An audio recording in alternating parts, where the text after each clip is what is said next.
Okay, one question. Yes, sir. Can I ask questions? Oh, sure, sure. I'm keeping it general. I'm keeping it definitely general. In fact, not questions, sir. I think your experience, you will bring in more points, is what I'm expecting. So let us see, sir. Please pitch in wherever you think you can add pointers, sir. And it's not specialized course or something. Big things. Yeah, quite generic topic, I know. Yes, Yeah, yes. You can see my screen, all of you? we Yes, can see yes, sir. Rajnikant. Okay, okay.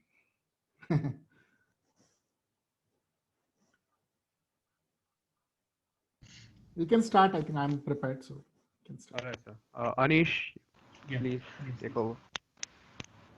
So good afternoon, ladies and gentlemen. It's a great pleasure for me, Anish Mittal, to introduce today's you all to Professor Kiran Kumar KV, who will be conducting this innovative workshop on personal finance in Rajnikant style.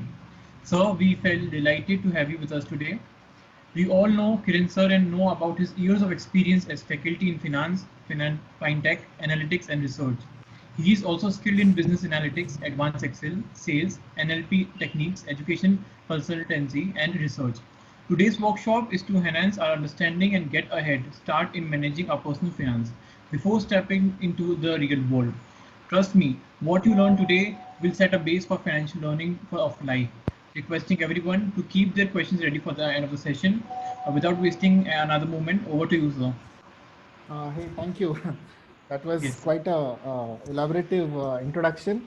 Uh, okay, more than anything else, that can you mute yourself? I mean, I hear some noise. Yeah, more than anything else that he talked about my credentials, where I think I am a right fit to do this course is because I have been in this profession of financial management and wealth management, personal financial planning, portfolio management for nearly 8 years during my corporate career. I worked with MetLife and HSBC, and I started my own stockbroking firm. So my corporate experience is mostly in this field. And then I moved to academics, but my flair towards it doesn't never left. And I'm still a mutual fund advisor. I'm still an insurance advisor. All right. Of course, I do have license, but my active role is less. But I restrict myself to training. So I am in the field. So that is what makes me more comfortable discussing this topic with you. This is not what I have learned by reading some book or some online learning material, which is what I do for most of your subjects when subjects are allotted to me. But this is something which is very close to my heart, that also gives me this courage to experiment things like bringing in Rajnikant style, or maybe tomorrow I'm planning something on Amitabh Bachchan style also because this is something which we do, so we get to bring in a lot of other recipes to make it even more interesting. All right. So Elite First Wealth Management is where I'm attached with. I'm sure you would have visited the website. So I'm a wealth manager and a trainer. We plan to conduct a lot of these stock market related training programs through that. But Elite First is a HNI wealth management boutique firm we set up in Mysore along with my one of my friend and another cousin of mine. So we basically uh, deal in stock markets and wealth management, right? So other than that, my teaching areas and all that, and more than any formal introduction, you all know me as a person. So I think I just asked Siddharth, we are like third and fifth semester students, and all of you have seen me, we have interacted, I've taken classes for you. So let's be more comfortable with each other.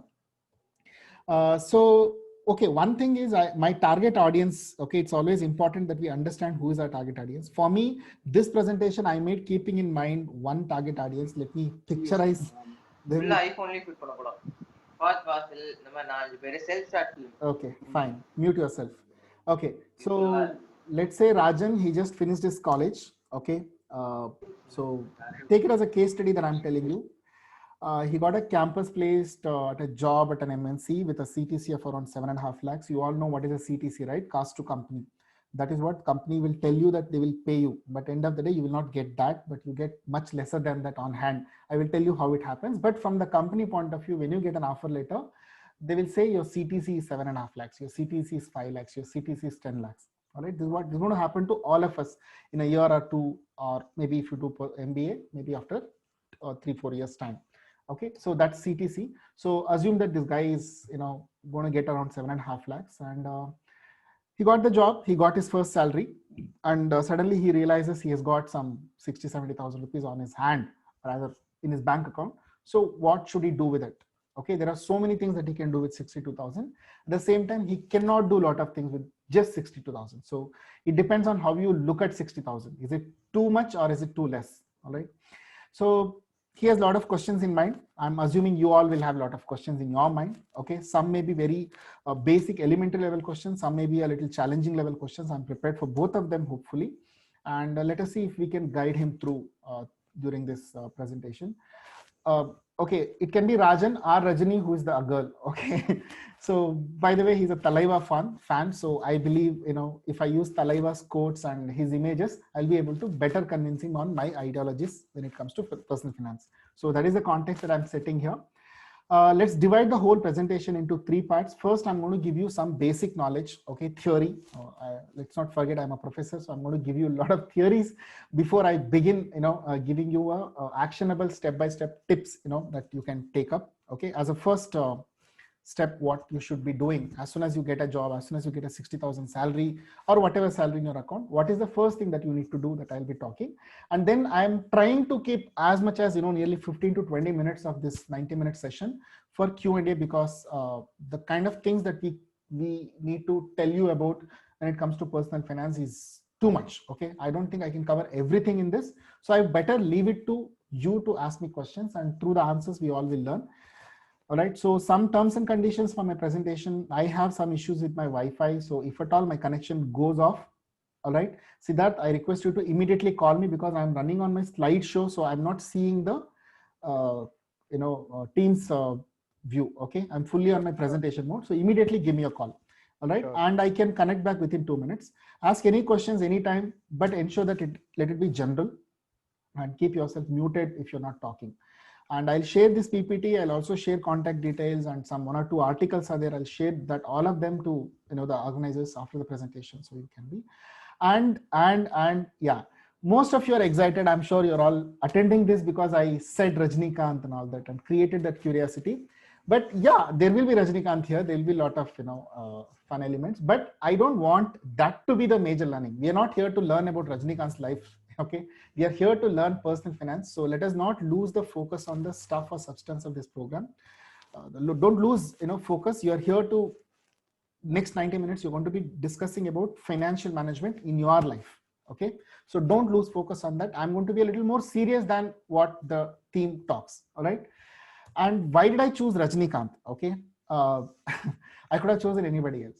See, I'm a Rajnikant fan since my childhood. Okay, I mean, I don't know, you won't believe Rajnikant's most of the movies. Why he is famous is because he will always, stoop down to some bottom, in-depth level, exactly at the middle age of his life. Something bad happens in his life, and then from there, within 1 song, he will recover. Okay, I really like that trend. Okay, so he has a different perspective on life. But recently, I've been, seeing a lot of Rajnikant jokes. He's become a very, a lot of troll pages started making fun, right? In the last, 8 to 10 years, recent one I read was Corona was tested positive for Rajnikant. These kind of jokes. Of course, they kind of project him to be a superhuman being and all that. But what I realized is Rajnikant is Rajnikant not because of his superhuman powers, but because of certain philosophies or the principles that he follows. Okay, both in his personal life, and also why a person like Rajnikant is, even though he's not a really great actor, you have 100 other actors. He's not a really handsome hero or something, but still he's successful across, is because the kind of principles that he puts across in his movies. Okay, it really makes people's lives better. It had, at least if you've been following his philosophies. In fact, one of the example is on your slide. Okay, there is one movie called Basha. I don't know how many of you are Tamilians. There's a movie called Basha, and there is this song. Okay, there is one whole song which it sings where he divides the whole life into 8 stages. Divide the life into first stage, second stage, third stage, like this. So he says from the birth till the death, age of death, 64. Okay, your life can be divided into 8 parts, and first 8 is about playing games, enjoying. Okay, second 8 is about enlightening yourself with education. Okay, 17th, 24th is the age where you find your life partner, find your life goals. right? Then comes the age where you dedicate your life for children.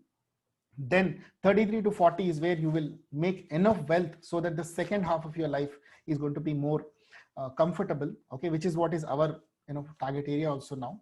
41 to 48 is when you have to travel the world, see the world.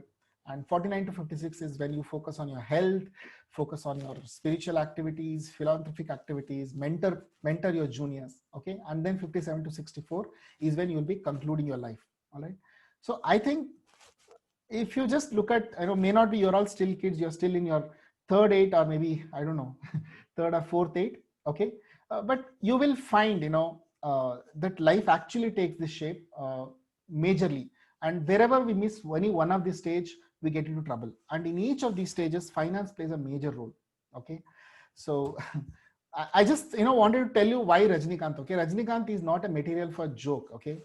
If you look at him like that way, okay, try to look at the tips that he's been giving through his movies, through his punch dialogues. Of course, he uses that eccentric behavior to pass on that message. All right.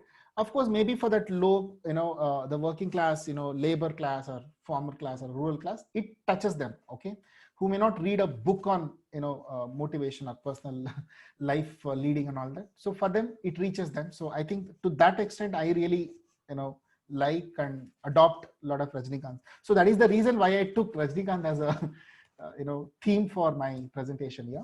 So Rajan, for example, or many of you may have these kind of questions. I just tried to extrapolate what kind of questions you might have in your mind, and I request you to add. Okay, you just unmute yourself and add any other questions that you might have here.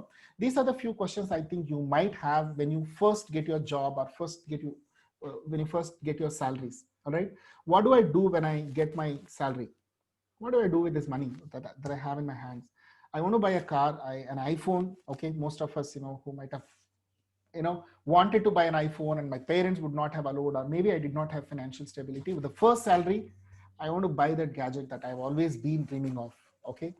Want to build a new wardrobe. I want to buy, branded clothing, shoes, right? A gift to my mom, gift to my girlfriend, my dad, that relative, my friend who has been supporting me, a Goa trip, right?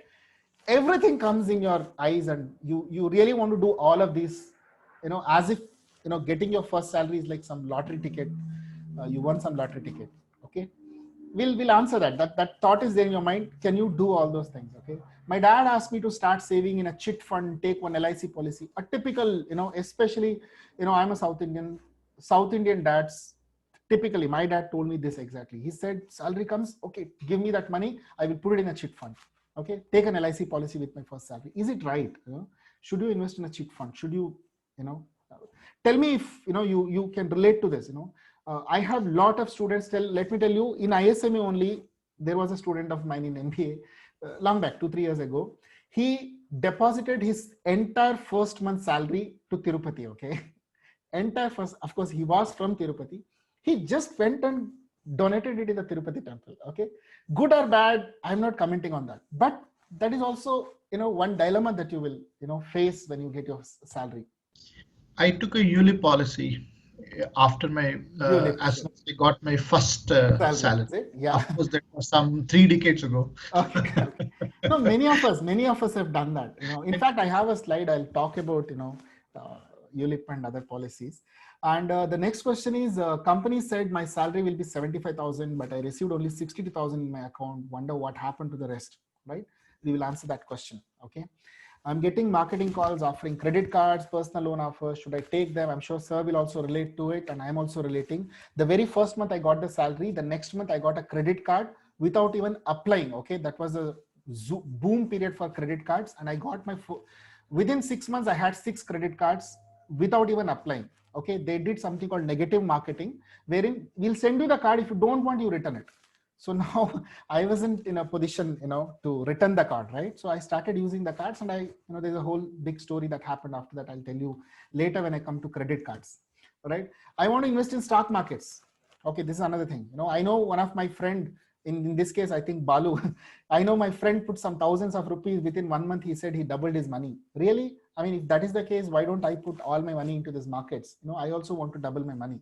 Should I do it? What about mutual funds? I keep seeing a lot of these ads, a lot of my HR also told me to put in some ELSS schemes. There is some NPS I heard, SIPs, ULIPs. What are these? You know, I don't, are they meant for me? Right? These are the kind of questions you might be run. They might come into your mind, and I hope I'll be able to answer all these questions by the end of this presentation. Should I take insurance? I'm healthy and not married. Wonder will this is needed for me? Okay. I mean, should I need an insurance? You know, hopefully, you know, most of you will not be married when you get your first job in next 2-3 years time. Okay. So if there is this dilemma always, okay, I'm not married, I don't have any dependents, plus I'm healthy, I don't think I'll die very soon. So should I take an insurance now, or should I take insurance, you know, maybe after my age 35, 40, which is a typical, you know, age when people take insurance in India, especially. Okay. These are the kind of questions that might be there in your mind.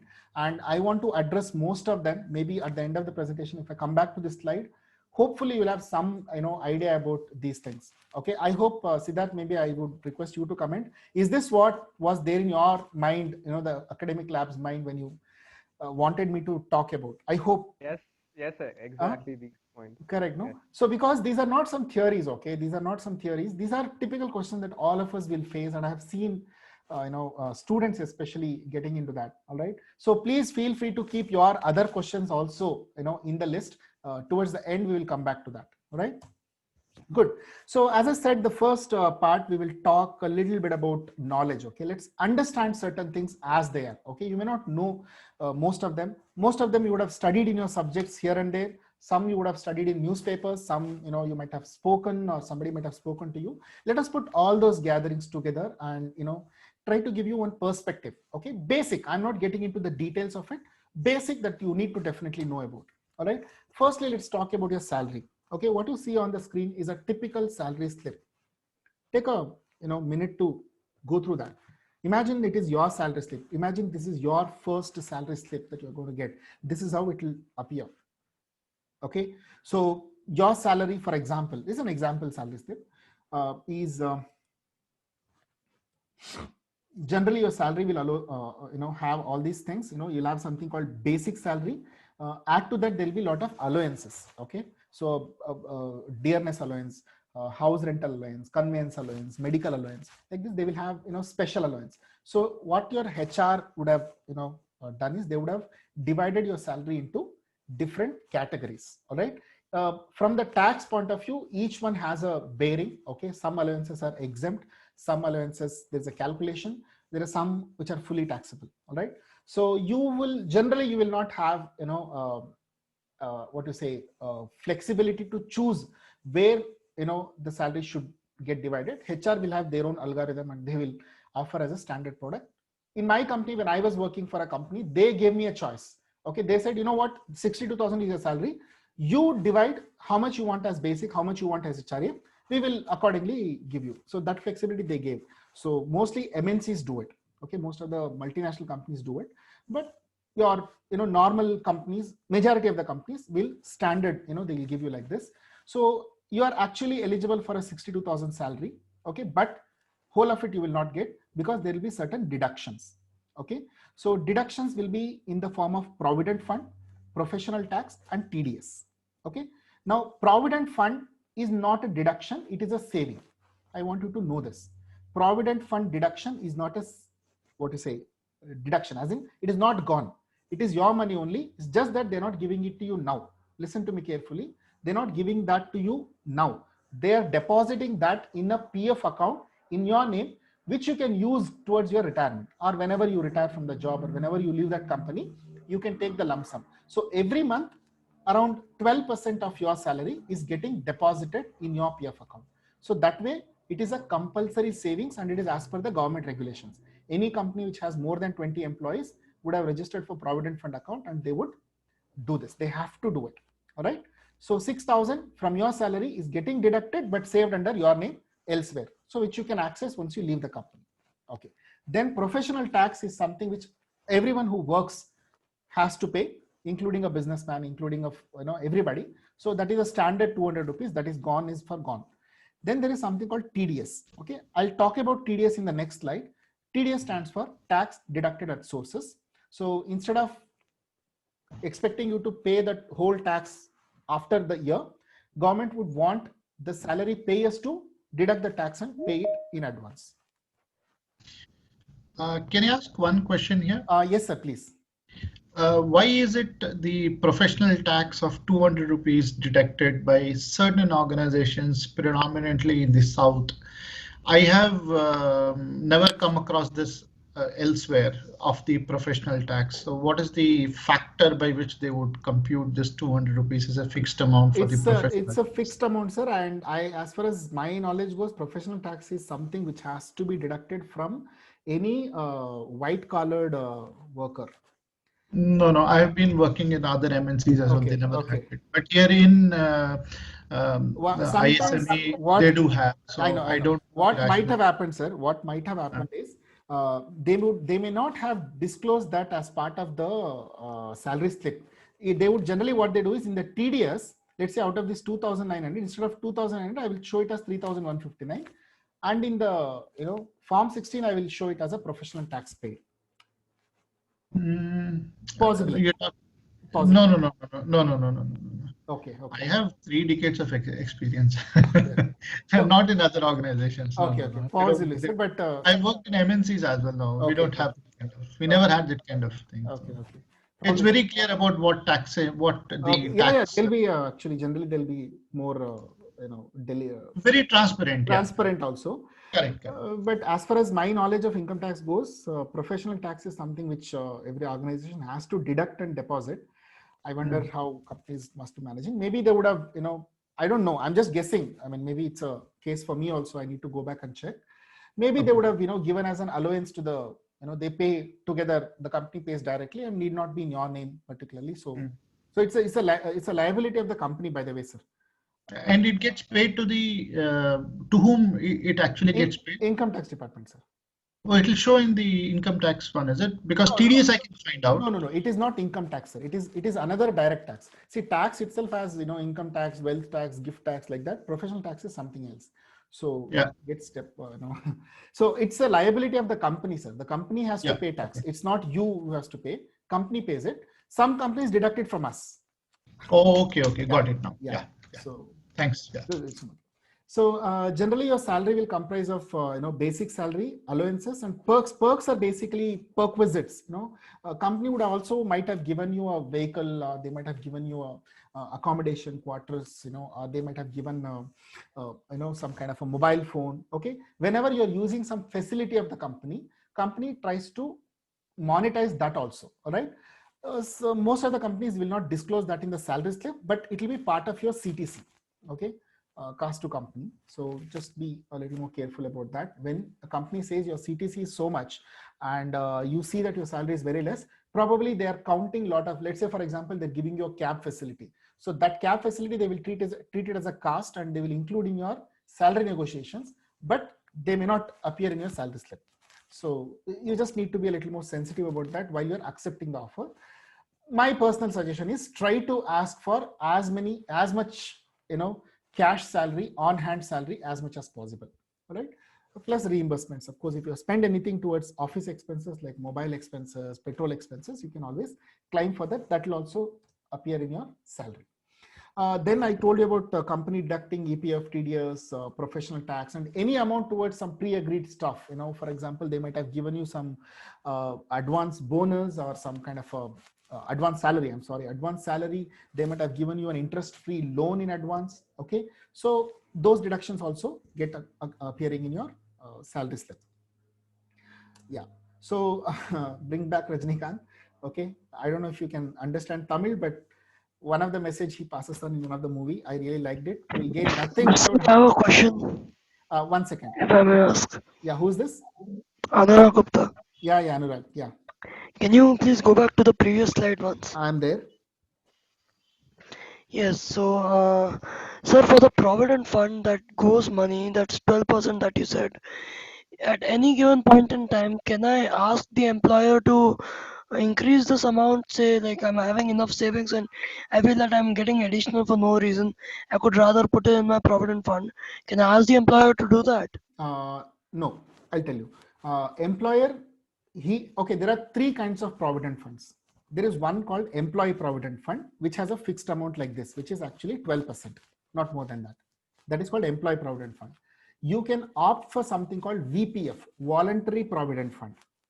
Okay, if you have a bank account in SBI, for example, or you can visit a post office, there you can voluntarily deposit extra money towards a provident fund that goes into the same account, the money, but not through your employer, but you're voluntarily depositing into your account, so that the investment is happening in provident fund.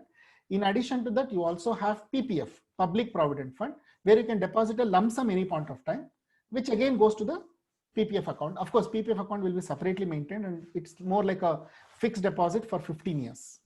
Yeah. So, like, is it like if I register into VPF or say PPF, does that mean that again, just like how I have this, option where the employer deducts my money, will I have someone deducting my money on a continuous basis for Yes. PPF and PPF? You will give a ECS, in your bank account, you can give a standing instruction that on so and so date, so much of money should get deducted and be deposited in the VPF account. That is possible. You don't have to every month go and deposit the money in whichever bank that you open your VPF account. It will automatically get debited from your bank account. And it is even more easier nowadays with all online banking, UPI facilities and all that. It's even more easier. Earlier days we had to give post-dated checks and all that. Now that pain is not there. Sure. So one small last question, if you don't mind. So for this is in case of an employee. In case of a businessman, I don't think you have an employer over there. Yes. So how do you have someone deducting the money on a regular basis? No, that's not possible. You have to give an instruction to your bank account, and from the bank account only the money has to get debited. Okay. Yeah. Automatically. Yeah, automatically, correct. Most of the investments, whether you are a businessman or a salaried person, most of the investments will happen through your bank account. You have to give a standing instruction to the bank account. So you have to ensure that the money is available on the pre-fixed date so that the money gets debited. Sure, sir. Good. Okay, I think Shayantan Ganguly has got a question. Yeah, guys, I can't see a question. Hands. Please raise your hands. And guys, one more thing. If you have some question, if you can wait till the end, I would appreciate. If possible. Okay. Unless it is very emergency that you have to talk on the slide itself. Okay, go ahead, Shayantan. I'll take your question. Yes, sir. It's regarding the previous slide only. So, sir, this you showed that is a proper salary slip, giving a proper structure of what the amounts are to be deducted. Yes. So we also come to hear about a lot of companies who are kind of fraudulent in this procedure, or they don't make the deductions in a proper manner. So how do I come to know if a salary slip is genuine and which one's not? No. What should I look out for in the salary slip to understand that? No, nothing. See, I'll tell you something. You have got 52,601 as per this into your account. Okay. And you're supposed to get 62,000. You know both those numbers. You know that your salary promised was 62,000 and you got 52,000 in your account. That means the 10,000 is missing. Now your company is bound to give an explanation for the 10,000. So the only thing that you will miss out or where they might have done some miscalculation is your TDS. Okay. For example, Provident Fund, if you see, is just nothing but 12% of this amount. Whatever is your basic salary, it is 12% of that. Yes, sir. Okay. Professional tax, I told you it will be 200 only. Then TDS is where you might want to ask for calculation, but don't worry. TDS is something, it is, even though they're deducting more from you, they have to deposit that under your PAN account, PAN number with the income tax department. So end of the year, you will get an income tax statement on the TDS where you will know how much the company has deposited in your name. So it is not possible that company can deduct, like say, for example, they deducted 2,900 and they only deposited 1,000 rupees in the income tax account and the 1,900 they swallowed. That will not be possible. The company cannot do that. Yes, sir. Okay, just wait for one or two slides. I'm going to talk about tax and TDS in another slide. So maybe your question may get answered there. Sure, sir. Sure, sir. Are you also covering how they can find out the tax which is deducted? For example, the 26AS at all? I'll tell you, sir. I'll tell you. Maybe. No, are you going to cover that is what I'm asking. Yes, sir. I'm covering.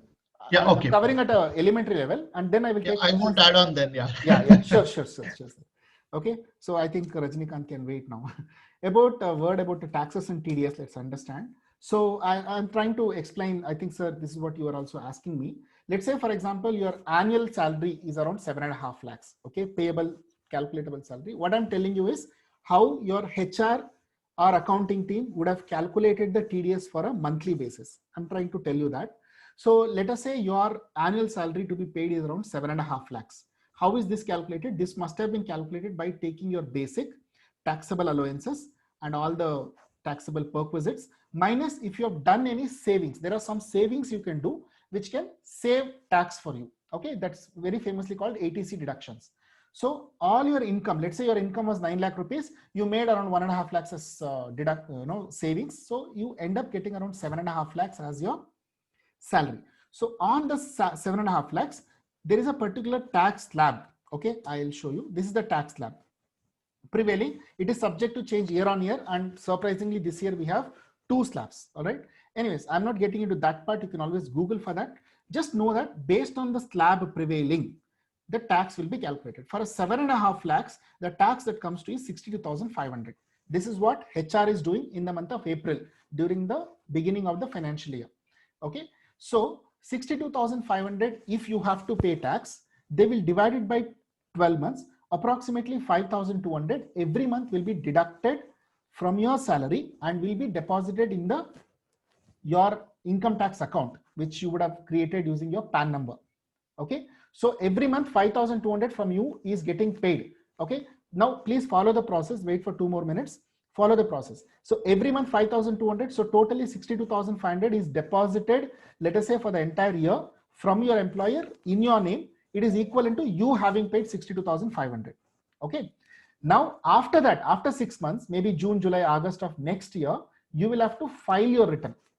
You'll have to file your, that means you have to write to income tax department saying that my income for the last year was so and so. Maybe let's say your salary was not 7.5 lakhs. Let us say it was around 7 lakhs. That means you end up paying, you have to pay lesser tax.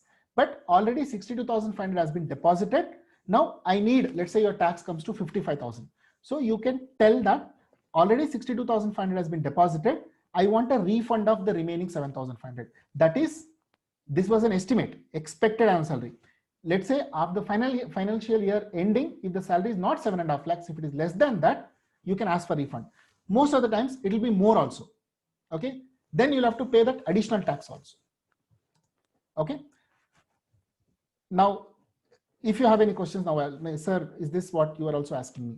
TDS statement you can download from the income tax department. If you need to sign in for income tax website, okay, with your PAN number and with your Aadhaar number. And any time that you want to see, you can see your TDS statement, how much your company has deposited in your income tax account. No, I was only adding to the point of what Shayantan, right? Shayantan had raised for. Yes, sir. His query was with respect to the breakups of what you get in the HR slip. So there are methods to validate it, like what you said. They can go ahead and download the statement of what has been deposited by the company to your PAN account. Yes. That can be done on monthly basis as well. You can go and check by downloading the form 26AS. I haven't done that, but if I'm not wrong, it will be on a quarterly basis, sir. Companies would deposit on a quarterly basis, yes, but the individuals can go ahead and check on it anytime. They would similarly for the PF also, it's done on monthly basis. Yes. So the PF deductions can be checked online as well with the EPFO department. Correct. So there should not be any kind of mismatch between those what has been shown as deductions in the salary slip versus what actually everything gets reflected is what I'm saying. Yes, definitely. So that is why this financial literacy is important. You know what you're going through right now. Imagine you did not have this knowledge, then you would have been in trouble. You know, if your company is deducting something, you don't know how, you have to file income tax, you don't know TDS something, which is your own money, it's getting paid through the company. So that is why it is important that you have knowledge about all these things. All right? No, that's a very good point. Yeah. Nobody teaches all this. Yes. And it comes in with an experience, and eventually individuals have to struggle to get to this level in order to understand all of this. Correct. So I think so what Professor Kiran is doing is an excellent job by walking you through all of this, that you all are going to face it in the next few months actually, yes, when you get into a job. yeah. Okay. So good, thank you, sir. So ATC I was talking about, right? So these are the various investments. There are many others also, okay? But I just highlighted few here, which generally you can say that this is my investments. You know, my ATC investments are in this. I have insurance plans. I have something called ELSS, Equity Linked Savings Schemes, mutual funds, PPF, a little bit of PPF, and then I also have an education. I mean, I used to have, not now. Education loan, the repayment of interest that you do on education loan, you can claim for investment. Home loan, if we have, you can claim the deduction, and the latestly added the NPS, National Pension System. So all these plus many more are there. Okay, so there's a huge list, but largely most of us will end up using these facilities to bring down our income. There is a maximum limit of 1.5 lakhs. Okay, so that means whatever is your income, you can bring it down by 1.5 lakhs, provided you deposit or you save your money into these things, right? So let me move on now. Yeah. So about a tax, our Rajnikant says, I will not tell you when I will come, how I will come, but whenever I have to come, I will come. Okay. So pay your taxes on time. You don't know how they will attack you with the penalty, with the interest. I have personally missed filing my tax returns 1 year, and I was recently, just 2 years before, and I literally paid 50,000 extra in penalty and interest itself. Trust me, they dig all my old bank statements and they brought up everything, and they ended up, make me pay that penalty. Okay, despite me having one of my own relative as an auditor, he could not save. All right, so ensure that your tax filing happens on a regular basis. Generally in the month of July, August, you do that. Nowadays it's very easy. You can file online. There are apps available. Once you do it, you will understand. All right, coming to expenses. Okay, so see, this is something, you blame it on my cultural background that I come from. I'm a very conservative person when it comes to expenses. Okay, I don't spend. Okay, even if I have 1 lakh of rupees to buy a mobile, I will not spend 1 lakh of rupees to buy an iPhone. That is so when I'm explaining this, take it with a pinch of salt. It depends. Okay, spending habits depends on person, your background, your family background, your cultural background, your attitude. Okay, it is said that current generation, especially you don't give lot of value to buying assets. You give value for experiences. That is what is the new generation. All right. For example, for me, buying a car was a big thing. Okay. I'm sure sir will also agree, our generation, but today's generation, is not like that. They don't want to spend money or invest money in buying a car. They say that we anyways have cabs and we have taxis. We will just do that. Instead, we use this money in some, visiting an exotic location. So your generation, prefers experiences. Our generation preferred luxury assets, show off, social status. Okay, now take it with a pinch of salt when I'm talking here. But if you are my brother, sister, my son, daughter, I would have wanted you to think like this. See, all you have are wants, okay, not needs. Learn, if you have studied economics, you will know needs and wants are different. Okay, there's a difference between needs and wants. You can't have all you want in your life. Please tell yourself. Okay, these are not Rajnikant statements. This is my statement, my quote. Okay, so you can't have everything that you want in your life. There is a limit to what you can get. Needs are different from wants. And this is most important. I don't know, I'm now scared about Raja sir now. The world has more marketing executives than consumers. Okay, the world will bombard you with lot of products every day. Okay, through SMS, through WhatsApp, through telecalls, through hoardings, through website, through YouTube skippable ads. You are exposed to products, and more creative ways of making you wanting that products are coming up. Okay, you can just look around. Okay, wherever you're sitting, just look around, your own room there or your own thing. Just look at the number of things. Okay, and rethink yourself, how many of those things you bought when you actually did not need them. I'm sure at least 30% of the products you see there you would have bought without even having a plan to buy it. Okay, you might not have thought that you needed that, but you ended up buying that. All right. So what I'm trying to tell you is there will be a lot of instigation, there will be a lot of motivation that will come from external sources for you to spend money. Okay, so So we want to bring Rajnikant here. Okay, there is no history of a man wanting more than required, having prospered in life. Okay, it's a philosophy I told you. Control your expenses. Okay, try to buy only those things what you need, not buy those need to have products and not nice to have products. All right. So it's more like an advice than something else, because unless you decide that I want to not spend on something unnecessary, it won't happen. I'm telling you. Okay. Coming to savings, generally you save for future, and we Indians are known statistically, we are the highest savers. Okay. Of course, there is always a fight between China and India in terms of percentage, but I can tell you statistically there are nearly, our households, we save nearly 25 to 30% of our savings, of our income in savings. Okay, which is not the case if you go to a country like US, for example. US savings levels are negative. Okay, they thrive on credit, right? But Indians are known for saving. All right. So there are at least 100 different ways to save. This is another problem you have.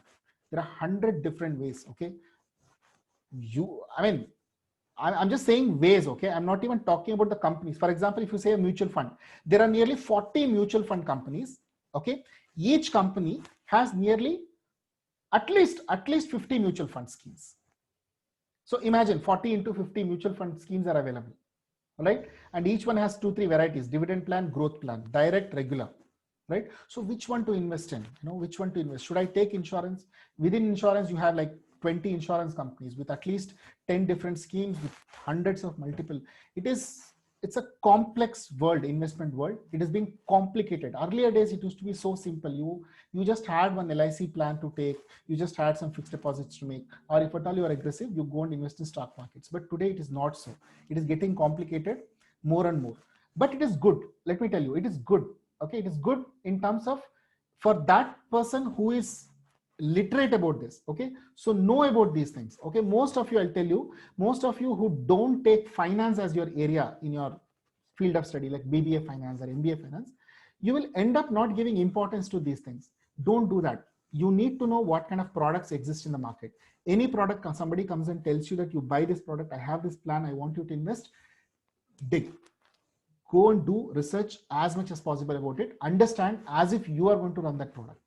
Right? Very, very important. And be also careful about Ponzi schemes, unregulated plans and all that. All right. Parking money is different from savings. You need to understand that. Okay. Don't say that I have kept money in savings account and that is my savings. No, savings money is eating away your product. Your money. All right. Again, saving is different from investment.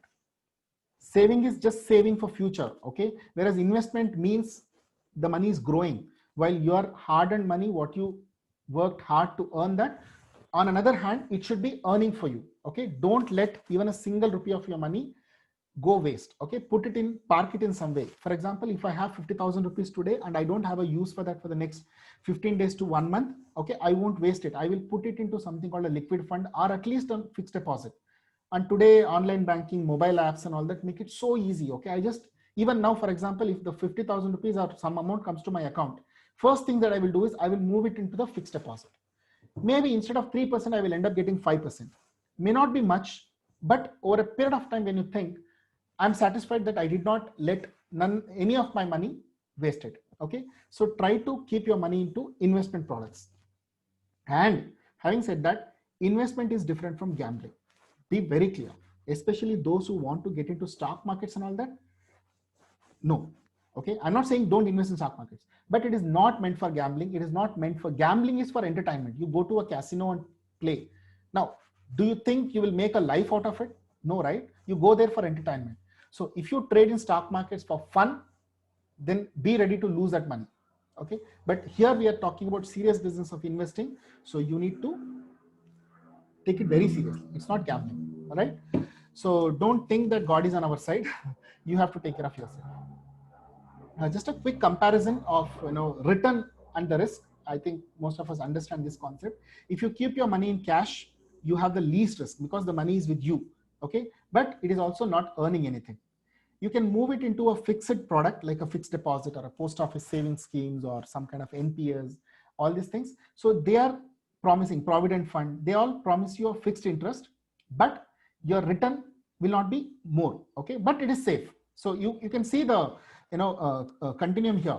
More the risk you're ready to take, higher the return you can expect. So fixed interest today you can earn anywhere between 5.5 to 7%. Okay, in today's banking fixed interest.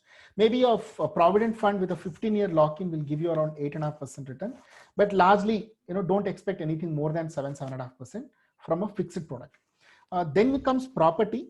Now see, property, I don't know why I even put this picture here. Property is a very long-term lump sum investment. Okay, so but again, properties fall anywhere between a fixed product and a share, which is supposed to be the riskiest investment, but at the same time high return giving investment. So again, property, the problem is I can't even put a percentage and tell you how much return you can earn in a property. It depends on what kind of a property, which location. Okay, it's subject to a lot of factors. So right now I'll reserve it. I'm not getting into that discussion. But shares, yes. Please mute yourself. In the shares, when it comes to, you can expect. Okay, one thing I'm telling you without explaining the theory behind it, when you invest in shares, think that you are investing for at least 5 years. That means you're not going to look at it for at least 5 years. Okay, only if you can keep aside money like that, then only you invest in shares. Otherwise, don't get into shares. I'm openly telling you. You might argue, many people might argue that, we will be losing out on the opportunity and all that. No, just invest and forget. If you can do that, get into share markets. And if you do that, I can tell you, at least standing today for the next 5 years, I challenge all of you to come back after 5 years and tell me, sir, you told me that we will earn this kind of return. I'm telling you, you invest in shares, you can expect to earn at least 25 to 30% return for the next 5 years. And I'm telling you, in the middle of the pandemic situation that we're going in. Okay, you start investing in shares, leave it for 5 years. I'm sure you will earn an annual return of 25 to 30%. Okay, that is the kind of market that we are seeing, and it's highly possible. All right, but having said that, it also depends on your risk appetite, your risk profile. Know what kind of a person are you. You should be prepared to see ups and downs over the period of time. All right, so just keep in mind. So if you're a person with not so aggressive mindset, maybe shares are not for you. All right, so about stock market, okay, few things. Nobody doubles money in stock markets. Trust me, nobody doubles in stock markets. Even if you have an example of a person, let's say if Balu says that I doubled money in stock market, okay, can he guarantee that he can double the money again tomorrow? Okay, nobody can guarantee. I can't guarantee. I've been in markets for last 15 years, nearly 10 years, 12 years. Okay, even I can't tell you. Forget doubling the money. I can't even guarantee you 15% return for the next year. Okay, so don't believe in stock market is a different ball game. Okay, investing money in stock market is. Yeah, sorry, is there a question? Okay, investing money in stock market is akin to investing in a business. Don't think it is gambling. If you buy a Reliance stock price, you're buying because Reliance is doing a lot of activities which is expected to enhance its profits. This logic don't leave. Whenever you buy a stock, buy it because there is a story behind it. Most of our 5th semester BBA students know it. Correct? That's what we are also doing as an activity in the class, right? So you need to think of the business idea. Will this business idea work? Okay. For example, a ZLearn is a company, right? So ZLearn is a company which is into learning, online learning and all that for the last 10 years. And right now the online learning is suddenly taking too much of importance. It's gaining momentum because of pandemic. So will it benefit a company like ZLearn? Correct. If you think that will work, go ahead and invest in that. Other than that, there is no other way of investing in stocks. Okay, we teach, I only take classes on technical analysis. I tell some head and shoulder pattern, I tell some flag pattern, and I'll tell you some shortcuts, some formulas. Trust me, none of them will work, and definitely not for you, not for me. Even I don't do such investments. Definitely not somebody who is keeping a long-term view of building your wealth. Okay, it is a science. It is also an art to trade in stocks. Okay, so it comes by experience. All right, so don't jump aggressively because somebody told you. You learn it and enter it. Okay, I'm not discouraging you, by the way. I'm not discouraging you. I'm telling you, you need a skill for that. Gain that skill and then enter. All right. Having said that, you don't have to be finance whiz kid to invest in markets. This is another myth that all of us have. You don't have to be finance whiz kid. You just have to be an intelligent person who can understand how a business runs, right? So whatever Talaivar says, en vali, tani vali. This is seriously, I believe in this, okay? If I want to trade in stock markets, I have to have my own way of buying and selling. You take any big investor, okay? Warren Buffett, Rakesh Jhunjhunwala, Vikram Seth, Dhali Khanna, take anybody. Everyone have their own style of investing. And those who tried replicating these people did not become successful. Okay, so that is why stock market still remains to be the interesting research area where people are trying to dig out, more and more, methodologies, techniques. Is there any shortcut to make money in stock markets? No, so far nothing. Okay, because everybody, have their own style of, trading in stock markets. I hope you're all following what I'm saying. Okay, I'm not trying to tell you this is exactly what you want to do. I'm trying to tell you out of my experience. If you were my if I were your well-wisher, this is how I would have said. Okay, mutual funds, yeah. Okay, I'm going to deviate from what he said. They say pigs come in groups, lions come alone. Don't invest in lions. Okay, so you don't know which one is the lion. The problem is that, all right? So that is why it is better to take the route of mutual funds. Okay, because I've been telling you stocks are the ones which will give you the highest return compared to all other investments. But can I invest in stocks? No. Okay, I mean, I'm saying without knowledge, can I invest in stocks? No. Then what do? I still want to, like, I know that India growth story, India is shining, India is going to be the next big market for a lot of products and services. So now how can I make, my money also grow in the same, same boom period? Okay, how do I do it? While I don't know how to trade in stock market, I don't have dedicated time that I can give for stock market. Then you can go back to mutual funds. Mutual funds are nothing but invest in stock markets, but there is a fund manager who will collect your money. Like you, he will also collect from various people. He will pool the funds and he will invest on behalf of you. So thereby what is happening is, with whatever small amount of investment you're doing, it is almost like you're hiring an expert, a professional with a proven track record to invest on your behalf. Okay, so you end up earning the same return like stock market without your efforts. Okay, that is why mutual funds are becoming famous, and even regulators like SEBI are pushing retail investors to invest in markets. Okay, invest in markets through mutual funds. And also with a small amount, you can invest as small as 500 rupees. You can invest in a well-diversified portfolio. Again, you know that, right? Don't put all your eggs in one basket. Even if you have 10,000 rupees, how many stocks can you buy? Correct? Instead, by putting the same 10,000 in a mutual fund, you can expose into at least 50 stocks through a fund. Okay, and it also works out cheaper for you to transact. And at least in the last 2 decades, okay, and it's my personal experience, I can tell you, having knowledge, being a finance person, being a personal finance person, okay, my majority of the investments are in mutual funds. I'll be open with you, 90% of my investments are in mutual funds. 90% of my investments are in mutual funds. Whatever I've saved for my future, my son's education, my retirement, my wife's, all my friends, everybody's, I have recommended. And I'm very happy that I've done it. Okay, so far it has been given. In fact, I have achieved a lot of my financial goals by that. So I think mutual funds is where I would also expect most of you to get invested into. Okay, so develop your knowledge about that. SIP, okay, one of the questions that we asked is, what is an SIP in that case? Okay, systematic investment plan. Don't get confused. It is nothing else. It is the same mutual fund. Okay, instead of putting a lump sum, you deposit every month. Somebody asked me, every month can I deposit? Every month I want to save. Simple. Tell the mutual fund company to take your money from your account every month on a pre-specified date. Simple. That is an SIP. Don't even read anything else. Instead of investing a lump sum, okay, give an instruction to bank that every month on the 5th, debit 5,000 and put into this particular mutual fund account. So that has various other benefits also which comes with that. The risk goes down. There's a systematic habit that develops and all that. But SIP is no new product. It's the same. Mutual funds, another way of investing is SIP. Now, ULIP, I'm openly saying, forget it. Never ever get into ULIP. Never ever buy a ULIP product, unit linked insurance plan, or any insurance plan. Don't buy it.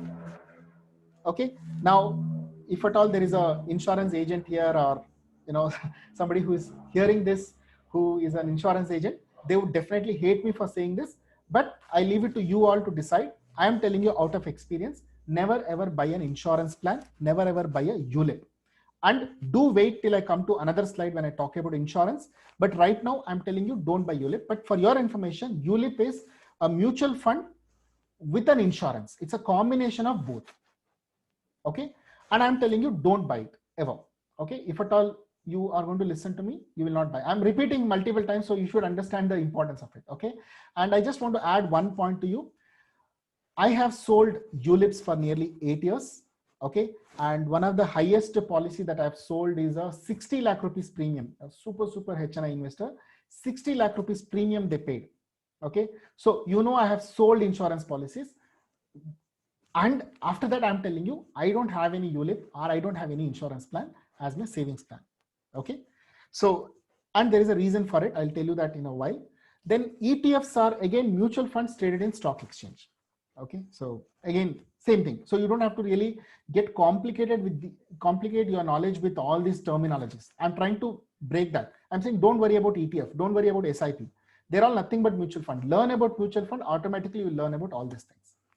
Okay. ELSS, equity linked savings scheme, is, I told you, so many mutual fund companies are there, and each company has some schemes, right? Okay. So one scheme they will dedicate as a tax saving scheme. So if you invest in that scheme, you can claim tax deduction. As I told you earlier, income tax deduction, ATC. So ELSS is a mutual fund scheme again, but it will give you tax benefit. If you invest in any other scheme, you cannot claim deduction. Okay.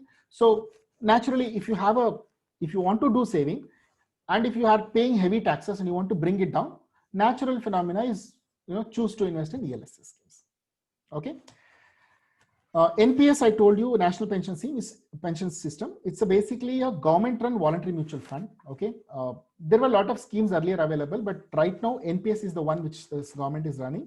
Government-run voluntary mutual fund. Okay, it's voluntary. You can choose to deposit at least 500 rupees every month, purely to get a guaranteed pension after certain age. Okay, your age of 60 or 55, whatever it is. So that is basically NPS. Okay, it's a government-run mutual fund, so it's more well regulated. The interest rate is also generally higher than your other investment options. So NPS is something which I've also invested into recently. It's a monthly investment or a lump sum whenever you want. Now comes insurance. Okay. Now see, I just told you don't invest in insurance plan, but I want you to take something called a term insurance. Okay. But before even I get into this, I just want to break a myth. Don't hesitate to talk about death. Don't hesitate to talk about insurance. Okay. There is this, stigma around us that, if I talk with an insurance person, if I talk insurance plan, maybe you don't have, but at least the generation with which I tried, selling insurance and all that, they had this, talking itself, they used to consider it as, jinxing, no, we don't want to talk and all that.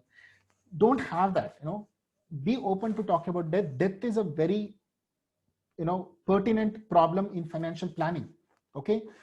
May not be now, may not be for the next 10 years, may not be for the next 20 years. But once you're married, once you have dependents, once you have kids, they depend on your income. Okay. Be it a girl, boy, whoever I'm talking to now, you are earning some income for your family. And in case anything happens, the family is going to suffer. So don't hesitate to talk about it. In fact, be proactive to think about it. Okay. What do I have? What will my family or dependents do? Okay. If I'm not there from tomorrow, suddenly, okay. Will their lifestyle get affected? Okay. Okay. What happens to certain dependent? Okay. These kind of thoughts should be there in your mind. All right. So don't hesitate to talk about insurance. Insurance, broadly, you need to take two insurance. One is a term insurance plan. I'll tell you. A term insurance plan is basically an insurance plan. You will pay a premium. I'll tell about myself. I have taken a term insurance plans for nearly 2 crores and I'm paying a premium of 28,000 every year. Okay. Till my age 60, I am covered. That means if anything happens to me till my age 60, note the age 60. Age 60 is till when I expect to work and earn for my family. So till then, if at all something happens to me, my family will lose all the remaining incomes, no? And that is going to definitely affect my family's, lifestyle, correct? right now my son is going for a certain kind of a school, we live in a certain kind of a society, all that gets affected if I'm not there. Okay, so I don't want that to happen. So I have taken this insurance plan. 28,000 is gone. It won't come back to me. I know that. Okay, but hardly it works out to what, 2,200 rupees per month. Okay, so I pay that, and around the 2 crore rupees will come to the family if anything happens to me from now till age 60. Okay, that's all is the insurance that you need. Maybe instead of 2 crore, slowly I will increase it to 3 crore later, but never a Jeevan Anand or a ULIP or a Bima Kiran or some Canara HSBC or some Tata AIG. No, none of these plans I will be taking. Okay, you might, it's a very radical proposition I'm making here, but trust me, just follow what I'm saying. Okay, I can have a private discussion with you if you want to argue with me why you should not invest into. I have hundreds arguments. Definitely, as a student of mine, I would definitely not expect you to go for it. Go for a term insurance plan. Secondly, go for a health insurance plan. Okay, so a health insurance plan basically covers for any illness or hospitalization, and you know the meaning of that. Generally, you know people don't take insurance thinking that the company will cover, but again you need to know what is covered, how much is covered by your company. If your company policies, generally if you're a starter, you'll be covered for around 2 lakh rupees. Now you question yourself, will 2 lakh rupees be sufficient? All right, so that's something which you need to plan. We will talk about these two things again when we come to planning stage. And my most favorite topic about credit cards, I'm going to give you a lot of advice here, which is simply never take a credit card. Again, radical thought here. Okay, do not take a credit card. You can argue with me, but my personal opinion, don't take a credit card. You don't need it. You don't need a credit card, especially nowadays. Credit cards are supposed to be convenience. Okay, it's supposed to be convenience. But what happens is when you buy a credit card, it ends up putting you into some issues. Like for example, you end up paying too high interest rate. You miss one date of minimum payment. Okay, the interest rate is the highest in credit cards, which works out to something like 42% per annum. Please understand, 42%. I'll tell you, to compare, a personal loan interest from a bank would be around 14 to 15% per annum. That itself is high. Okay, a home loan interest rate is around 8%. An auto loan interest rate is around 12%. A car loan, for example. Okay, now compare that with a credit card loan, which is nearly 42%. Add to that, if you miss the date by 1 day also, they will charge you late fee, penalty, plus it will affect your credit history, correct? All right, so unnecessary thing. Okay, you have your debit card. Nowadays, you have your mobile wallets. So why do you really need a credit card? Okay, and you might argue that what if in case of emergency I need? Then it's not financial planning. If you are a good financial planner, you should plan it in such a way that you don't ever get into that situation where you're running out of funds. Okay, so that emergency thing should never occur to you. That is where you need to reach to be a good financial, person. So you will lose control on spending. I'll tell you, it happens. Okay, it happens. You have credit card in your pocket. You go to a mall, you see some product, you will end up buying it. Okay, if you are not a person who has a control on your spending habits, and we don't have it. Trust me. A bit of caution and 2 words of caution. Yes, sir. When you get married, your wife will spend everything with your credit card.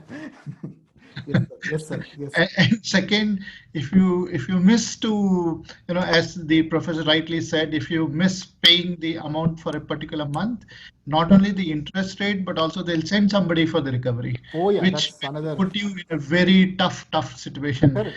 Unwarranted situation that you never want to get into. Yes. It'll break your confidence in life. Okay, so very rightly said, sir. So please be careful, and that's why I'm openly telling, don't take a credit card. You don't need a credit card. Trust me. Okay. For example, Siddharth, if I ever get to know that you bought a credit card, I'm going to come and slap you. Okay. So about loans. Okay. So loans also. I thought Siddharth already had a credit card.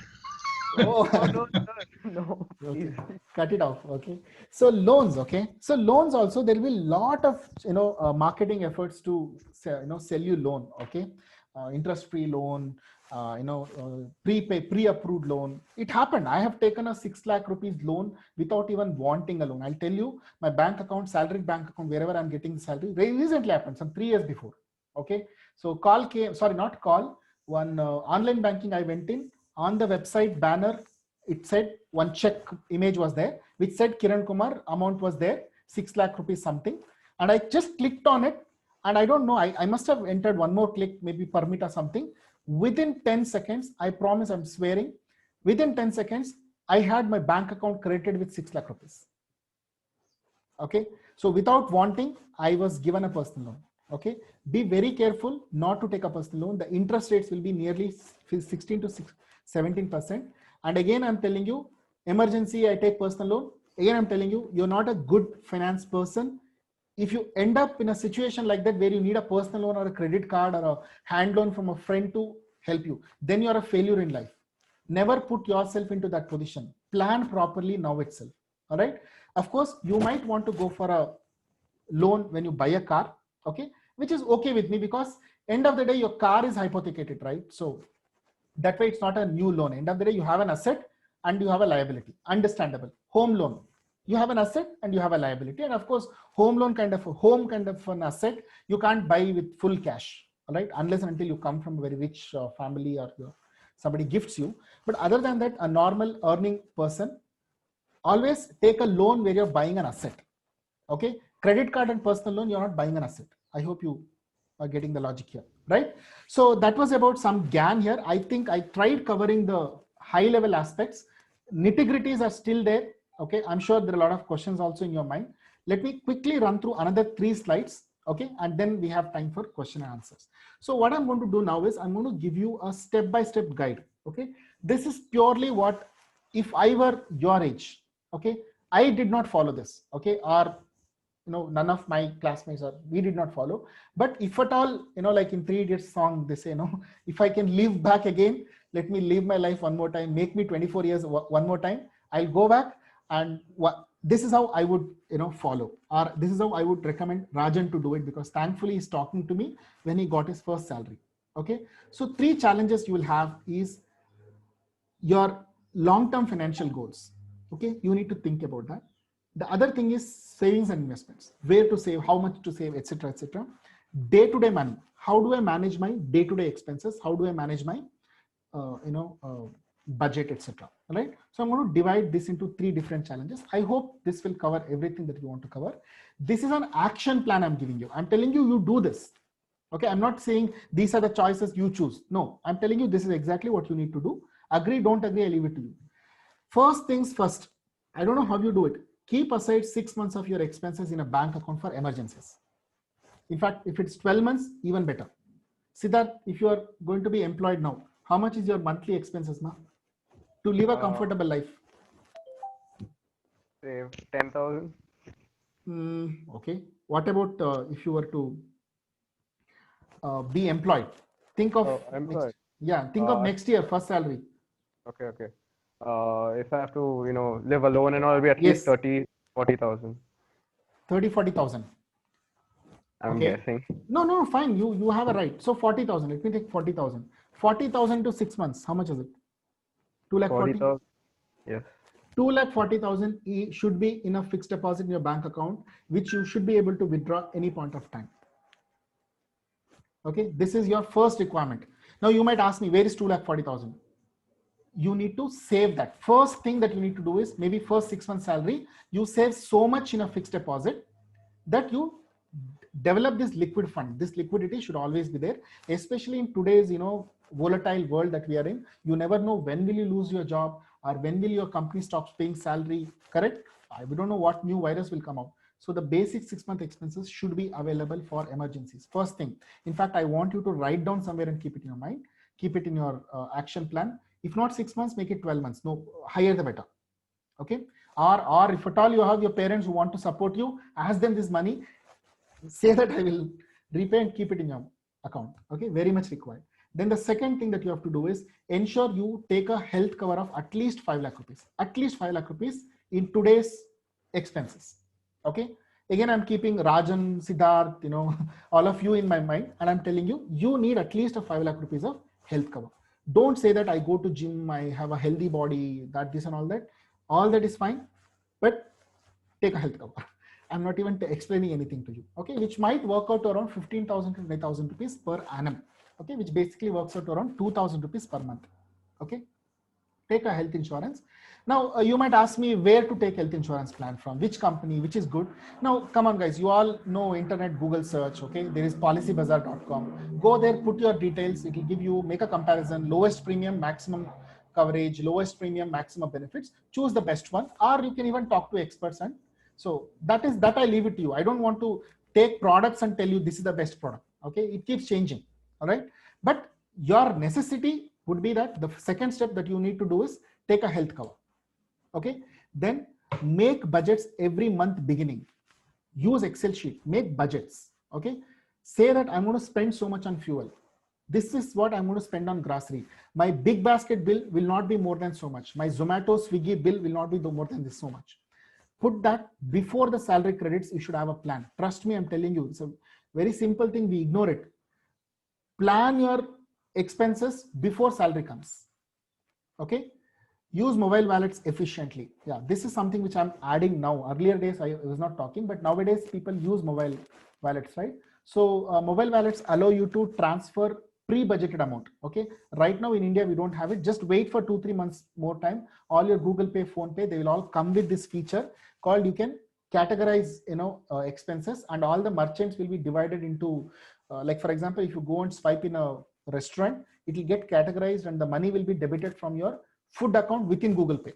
Okay, so that is a new thing which is coming up, which is an excellent thing. Thereby what happens, you will be able to track how much are you spending on food, how much on medicines, how much on grocery, how much on entertainment. Correct? Track it, put a graph and see after 6 months, you will know where you're spending more. Okay, so that is how you can control your expenses, track the trend of your expenses. And as I've already told you, try not to buy something which is a nice to have. Fine, it's a nice to have, but try to avoid any such big purchases. All right. So coming to the second part, I hope this was clear. Okay, especially the first 2 points, guys. First 2 points is a must. You just do it. Okay, just do it. In fact, I would also say once you get your job first salary, please message me and say that we have done these 2. Okay. Okay. Savings and investments. First things first, take a term life insurance. Okay, for at least 1 crore rupees. Okay. Now, it again depends. You can still argue with me that, initially you will not have dependents. I know that. But why I tell you that you take a term life insurance is because insurance premium will be lesser when you take it at a younger age under standard health condition. You never know. Okay, after 30, 31, 32, 33, some, slight amount of BP might come up, especially with the Bangalore kind of a lifestyle or an urban lifestyle. It's given, right? I have got BP at my age 35. Okay, I never thought I will get a BP. I was supposed to be a coolest person. Okay, of course it's not affecting my lifestyle, but still when I apply for an insurance, it is a lacuna, right? My premium has increased by 2,000 rupees because of that. Okay, so it is better to take a life insurance premium at an early stage. Trust me, your premium comes to less than, like for a 1 crore, it comes to less than 10,000, equivalent of 1 pizza per month.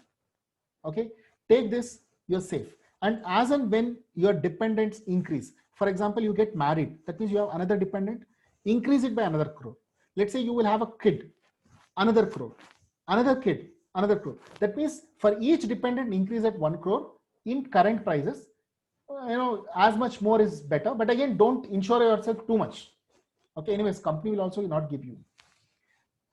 And then I told you about SIPs, right? Start an SIP for 10% of your salary at least. If your salary is 25,000 rupees, SIP for 2,500. Do it. And I'm telling you, this is my thumb rule. Okay, I'm not questioning how much you have, how much you can save. No. First, commit for savings, and in the remaining, plan your expenses. It's always better. That's what Warren Buffett also tells you. First, save, and whatever is left out in that, from that you start spending your money. Plan your month, plan your kind of food, plan your kind of luxuries in what is left out of savings. Okay, so first 10% of salary should at least go into an SIPs. Okay, if you want tax benefit, take ELSS schemes. Okay, that's one. Start NPS account for 10% of your salary. Again, you might not relate to it, but trust me, your retirement may be 40 years away. Okay, but if you start now, okay, you will have a huge corpus towards your retirement. Okay, so and you all, most of you must have studied time value of money, effect of compounding, magic of compounding. All right, so more Earlier you save, higher the corpus you can accumulate. Okay, higher the merrier, right? And then start a demat account and start accumulating stocks. Maybe 5% of your salary every month you can keep aside. Simple. Identify 5 stocks, okay, which you think are good companies. Maybe if you want to start now, I would say take an Infosys, take a TCS, take an ITC, take a Reliance Industries, well-established companies. Don't try companies which are upcoming, emerging. Don't try. Try with these broad 5 stocks, buy them and just forget about them. Okay. So keep investing in stocks also directly. And then once in a year, buy 5 grams of gold. Okay, this is very specific slide for Indians. Okay, buy 5 grams of gold, but be very careful when you buy gold. Try to buy a coin or a biscuit. Okay, do not buy jewelry. I'm telling you, do not buy jewelry. I don't know how many of you have seen me. I never wear a jewelry. Okay, gone are those days where you had to show off, by wearing jewelry, and maybe it will give you some social status satisfaction. But from investment point of view, from future point of view, I wouldn't recommend a jewelry because the gold might give you around return of around 10 to 12% per annum. Okay, on an average. If you are investing in jewelry kind of a thing, with all that making charges, wastage, etc., you will lose around 20%. So effective return on gold becomes less if you are investing in. So better to buy a coin or a biscuit. Okay, with a particular long-term goal in your mind. All right. And yeah, this is again, I'm telling you, when you commit for an EMI for a car loan or this thing, after I almost talked about 30% of your money getting saved. So in the remaining 70%, your monthly expenses, and then whatever is left out, in that you plan your EMI. This is my thumb rule suggestion for my younger brother, my son. This is how I would strictly tell him. I'll hold a stick and tell him, you're not deviating from any of the point from here. That is how I'm going to be talking, right? So moving on, long-term financial goals.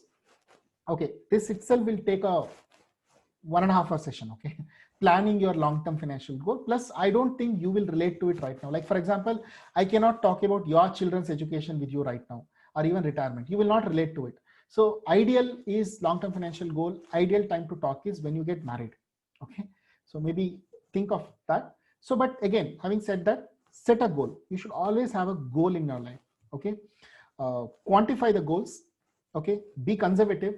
Think that, for example, I'm going to retire at the age of 50. Okay, and if I have to retire at the age of 50, how much will I require from age 50 to 80? How much would I require?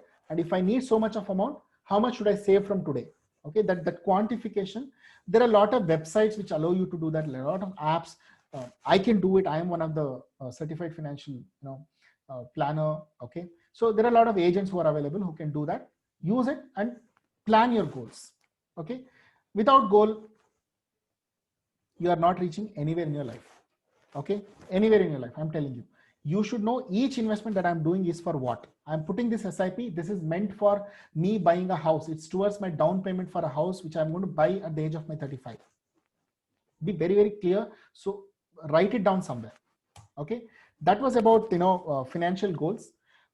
See, basically this slide talks about, read it seriously. Okay, it says naan oru thadava sonna nooru thadava sonna mari. If I say once, it is like telling you 100 times. So it is basically be decisive. Okay, decide today, decide now that you're going to lead a healthy, hygienic, a systematic financial life.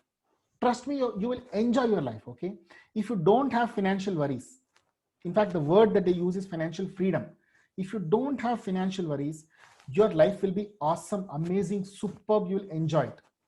Okay, that is very much required. So decide today that you're going to be very, very systematic when it comes to your finances. I'm not saying be worried about money all the time. Don't be that conjuice. Don't be that, I'm always thinking of money or money-minded person. No, I'm saying it's like your health. You decide to lead a healthy lifestyle. Same thing. Decide to lead a financially healthy lifestyle. Decide, do it, execute it. Go ahead and do it. Okay, you will have a superb life. Okay, so now I would want to leave the floor open for any questions you might have. We have another nearly 13 minutes. Thank you for patient hearing. Go ahead. Good morning, sir. Yes, Can I ask? So I've written down a few questions, so I may ask now. Yes, go ahead. So my first question is, if you say of leaving money in shares for 5 years, like you were saying again and again, 2-3 times you said, wherein you have to leave the money in stock for 5 years. Yes, Okay, like buy 5 stocks, leave it for 5 years. yes, There is a chance that the industry may collapse as a whole. Like recently, I think few months ago, the automobile industry, there was a huge loss in it, if yes, you remember. yes. So what do you do about it then? Then Okay. there is no return. Yeah, wait. Yeah, case by case, there's definitely deviation to be taken. But having said that, do you consider, I'm sure you are aware of 2008 financial crisis. Okay. I just want you to, 2008 was a downfall ever in the Indian history of stock markets. The stock prices have come down from, Sensex has come down from nearly 20,000 levels to 8,000 levels. So there's a down of, it came down by nearly 60% in 1 year. Okay, which is a huge fall. Okay. 2008 global financial crisis. Now imagine, you can do that calculation. Imagine that somebody had invested on the peak with just before 2008. Let's say 2008 January 21st is when the market started falling. 2008 January 20 market was at the peak. Assume that you invested there. Okay. Then the whole, many industries collapsed. In fact, automobile collapsed much higher than what it collapsed in 2018-19. After 5 years, see what is the status. Or I will tell you this, Anurag, take any block of 5 years, any block, you tell me, randomly you tell me any block of 5 years. That means say 2003 to 2005, 2004 to 2009, 2015 to 2020. Take any block of 5 years, you see the returns. You only take the Sensex values and tell me in any block of 5 years, have you lost money? You do that exercise. So, but again, here the question of nominal and actual return comes into picture, because you are saying after 5 years I may get the return, but what is it? Is it the actual return or is it the nominal return? Nominal return. I'm talking about nominal return. Yeah, so then nominal return is not something that you can look at it, right? Because 5 years later the things have changed. Fine. Tell me what else? What other option you have? Good question. I'm really liking the way you're questioning. Now tell me what other option you have.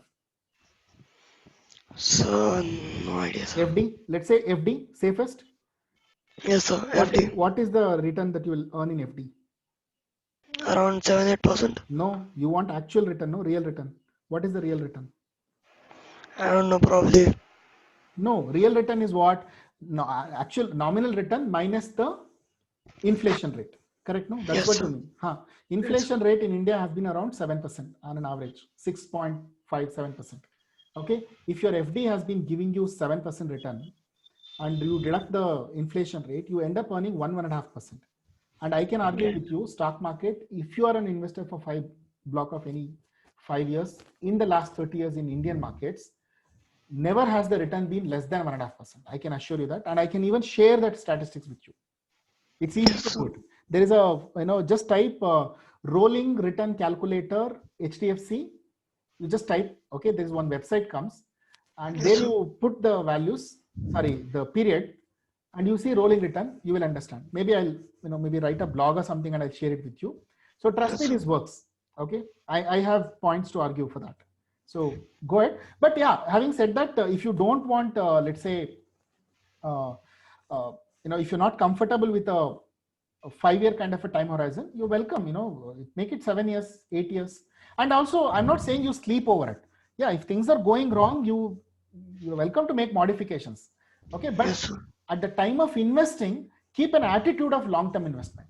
I basically wanted to differentiate from a perspective of, in stock market, I can invest and make money quickly, I can make quick bucks. That mindset is not what I'm not encouraging. But yeah, as you said, if at all something is going wrong, for example, United Breweries, for example, when Vijay Mallya got arrested, naturally you have to sell that stock. You can't hold it. Correct? You know that there is no future. When Satyam happened, we know that there is no future for Satyam. So we had to exit out of it. I'm not saying those extraneous cases, and I'm not saying you sleep over it, don't bother about it.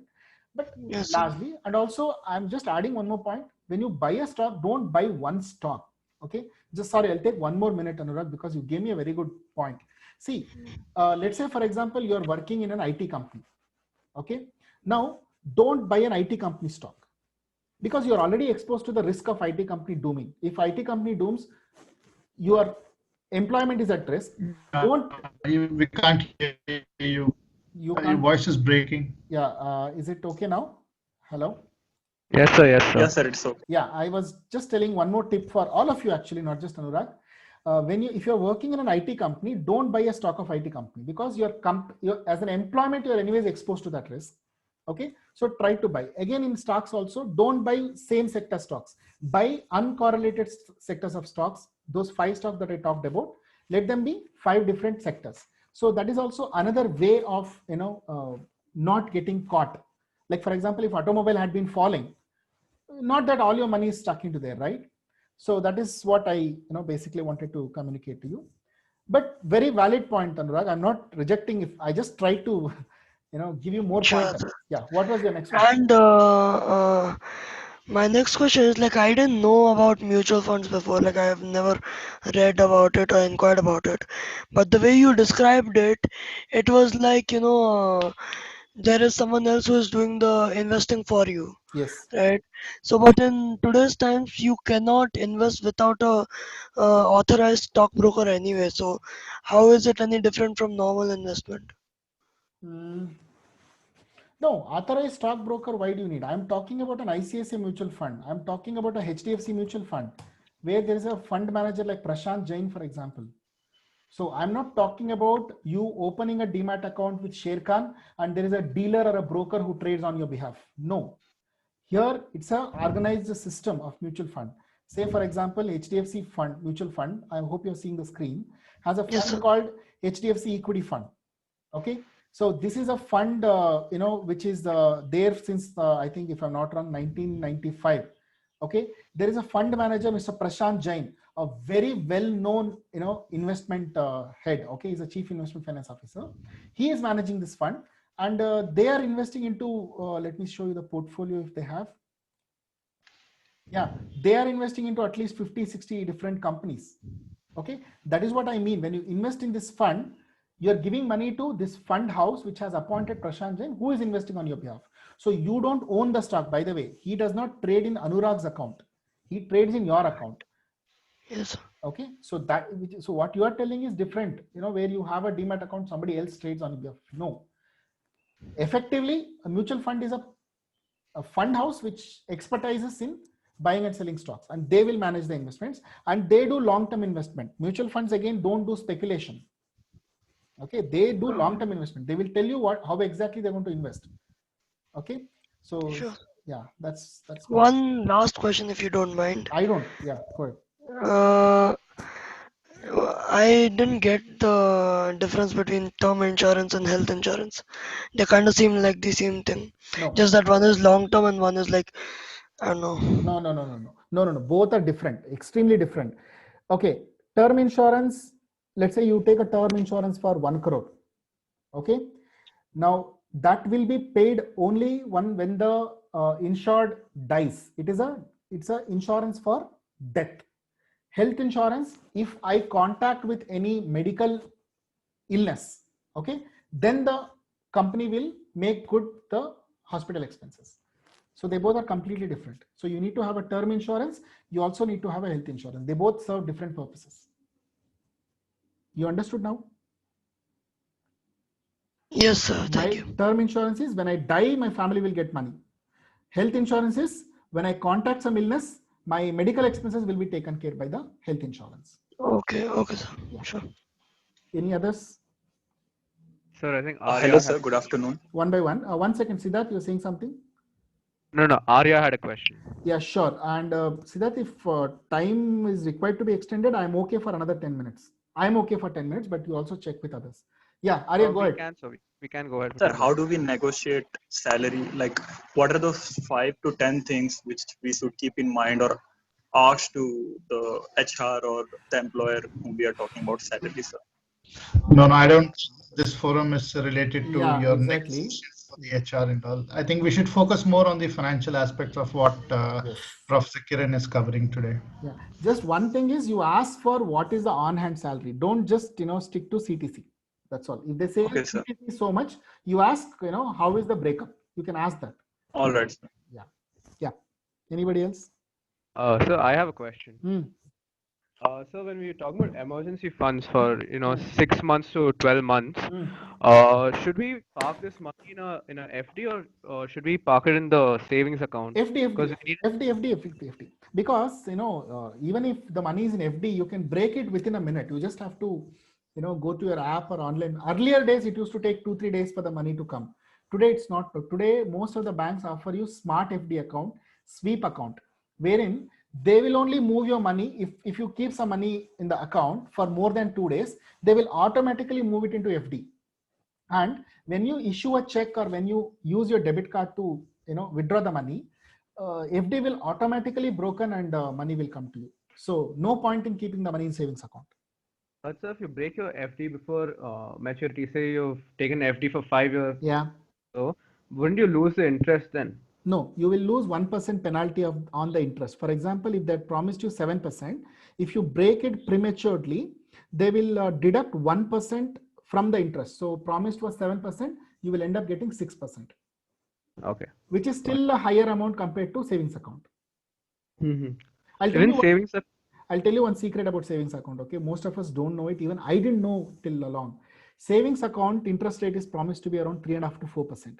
Okay, it is not paid on the cumulative balance. It is paid on the balance, highest balance on any day during the period.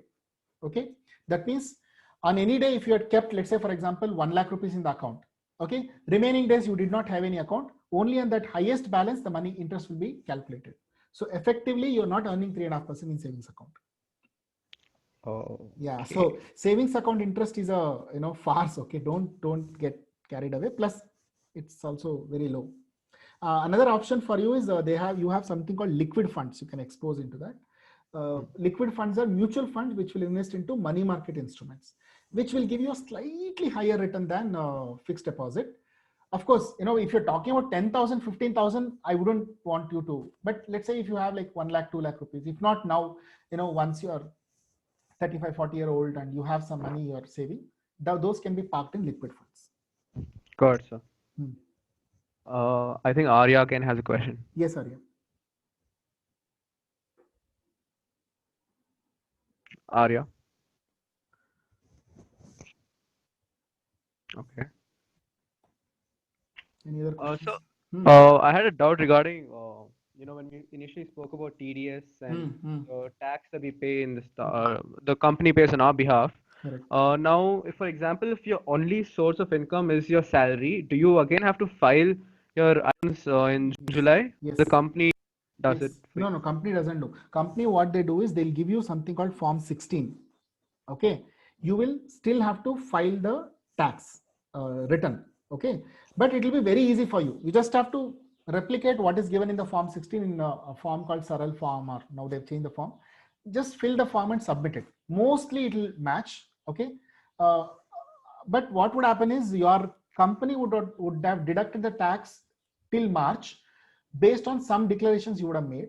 So there may be some changes after that. That means you would have given information in January. So January to March, you might have done some investments. January to March, you might have had some other income. Maybe, for example, you go and give for example, I'm giving a guest lecture and I earn some money here. Now, this was not planned in my salary. Okay. So these incomes I'll have to separately disclose. So that way there'll be slight modifications, but yes, you need to file your returns. So in the IT returns, do we also disclose all our investments, insurance plans, and so on? Not all. The ones which will give you tax rebate, tax deduction, those you have to disclose. Why you will disclose all of them? Okay. If you're a businessman, you need to attach your balance sheet. I mean, if you're a sole proprietor or a partner, you need to attach your balance sheet. In the balance sheet, you will have to disclose your assets. If at all there is some asset, you bought through business, or sole proprietor means all your assets. That will be part of your balance sheet. Got it, sir. So I think also one question that many students had was with regard to this whole education loan system, wherein many of them want to go abroad and study, and the fees there is like 40 lakhs, 50 lakhs, and so on. So is it actually feasible for us, or taking 50 lakh loan in India and then going to US and studying there and then being able to repay this loan in a 15-year, maximum 15-year time?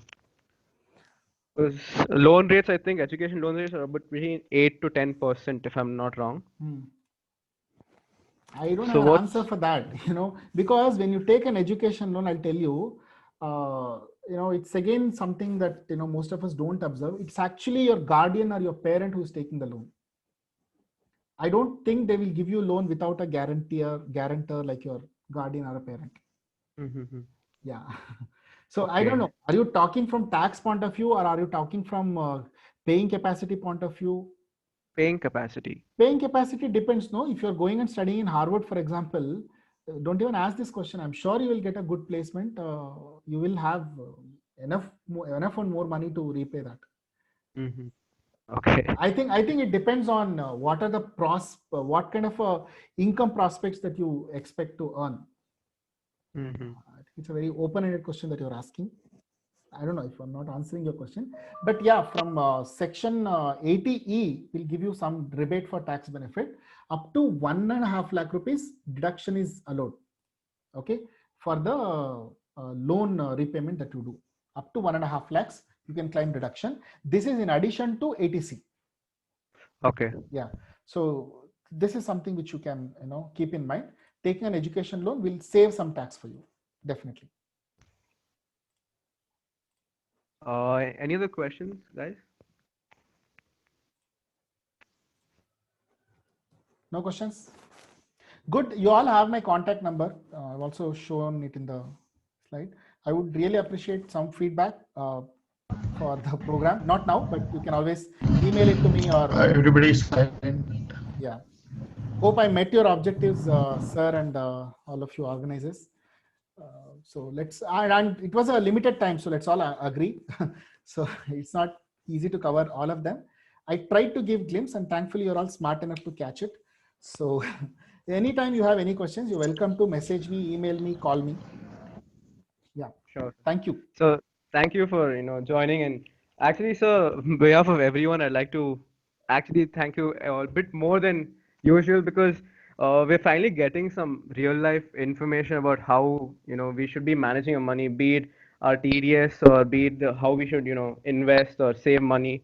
And the ending, the way you ended saying to live a healthy, hygienic and amazing life, it's not possible without financial freedom. True. I think this 1.5 hours that we had with you, I think it at least gets us thinking or into the process of thinking about saving, which is a big step for many of us. Yes. So thank you so much, sir, for taking time out and joining us. Thank you all. Thank you, everybody. Sir, thank you, sir, for joining. Thanks for the inputs also.